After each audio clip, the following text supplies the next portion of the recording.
آمدید سامعین محترم. احساس پروگرام کے تحت جس طریقے سے حکومت نے آج ایک خوشائن قدم اٹھایا ہے اور اس کے تحت جس طرح لوگوں کو آج جو ہے وہ مرحلہ وار جو ہے وہ پیسے ملنا شروع ہو گئے ہیں، تو ہم پہلی بات تو یہی پوچھیں گے ڈاکٹر صاحب سے کہ ڈاکٹر صاحب کا اس کے بارے میں کیا خیال ہے کہ کیا یہ جو پیسے مل رہے ہیں کیا انہوں نے مکمل ویریفیکیشنز کے بعد اور ضرورت مندوں کو اور جن کو اس وقت ضرورت ہے انہی کو مل رہے ہیں؟ اس کے بارے میں کیا رائے ہے ڈاکٹر صاحب کی؟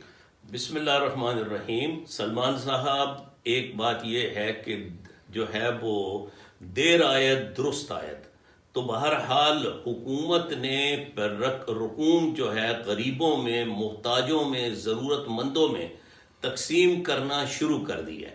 البتہ آپ یہ ذرا اپنے ریکارڈ کو درست کر لیں کہ یہ تقسیم احساس پروگرام کے تحت نہیں، بے نظیر جو ہے انکم سپورٹ کے تحت یہ جو ہے وہ روپے کی یہ تقسیم کی جا رہی ہے.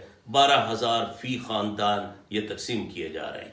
اس میں بس اتنی بات ہے کہ جن اداروں کے اندر، اسکولوں کے اندر یا کسی اور سمجھیں کہ ہال کے اندر تو کسی حد تک ڈسپلن ہے، لیکن ان اسکولوں کے باہر یا ان اداروں کے باہر جہاں رقوم تقسیم ہو رہی ہیں وہاں دھکم پیل بھی ہو رہا ہے. وہاں پر جو ہے وہ خواتین ایک دوسرے کے اوپر گر رہی ہیں. تو وہ منظر جو ہے وہ کرونا کو روکنے والا نہیں، کرونا کو پھیلانے والا ہے. تو ہم تعریف کرتے ہیں کہ حکومت نے یہ کام شروع کر دیا.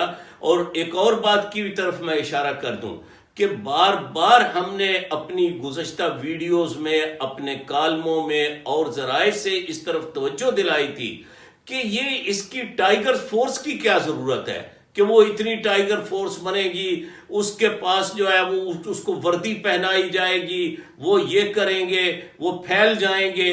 تو بھائی جب یہ کام بہترین طریقے سے ایک حکومتی مشینری انجام دے رہی ہے اور انہوں نے لوکل جو ہے وہ لوگوں کو ہائر کیا ہے، جو ہے وہ لیڈی ٹیچرز انتظام کر رہی ہیں، وہاں پر پولیس بھی ہے اور رینجرز بھی ہیں، تو یہ کہ انہیں اسکولوں کے باہر، اداروں کے باہر بھی مینجمنٹ کرنی چاہیے.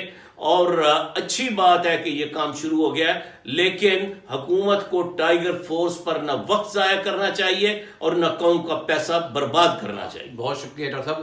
اگلا سوال ڈاکٹر صاحب یہ ہے کہ یہ ایک بڑی عجیب و غریب سی بات ہوئی ہے آج، اور سمجھ نہیں آ رہی کہ یہ بات کہاں سے شروع کرنی ہے، کہاں ختم کرنی ہے.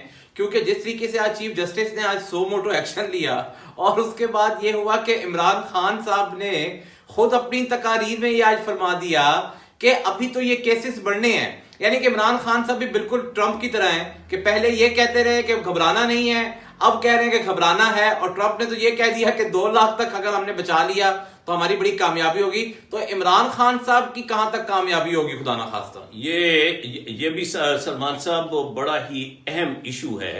وہ علامہ اقبال رحمۃ اللہ علیہ نے کہا تھا کہ غلامی سے بدتر ہے بے یقینی. کنفیوژن جو ہے وہ سب سے بڑا ہمارا اس وقت دشمن ہے. کہ ایک راستہ ہونا چاہیے، متعین صراط مستقیم ہونا چاہیے، اس پر سب کا کنسنسس ہونا چاہیے، اس میں کنفیوژن نہیں ہونا چاہیے. اب جو ہے وہ پہلے شروع میں خان صاحب کہتے رہے گھبرانا نہیں، خان صاحب کہتے رہے کوئی بات نہیں، ہر بندے کو ہاسپٹل دوڑنا نہیں، اور اب خان صاحب یہ فرماتے ہیں کہ یہاں اتنے کیسز بڑھ جائیں گے کہ ہاسپٹل کم ہو جائیں گے. پھر یہ کہتے ہیں کہ اس کے بعد یہ کہ صوبے اپنا فیصلہ خود کر لیں.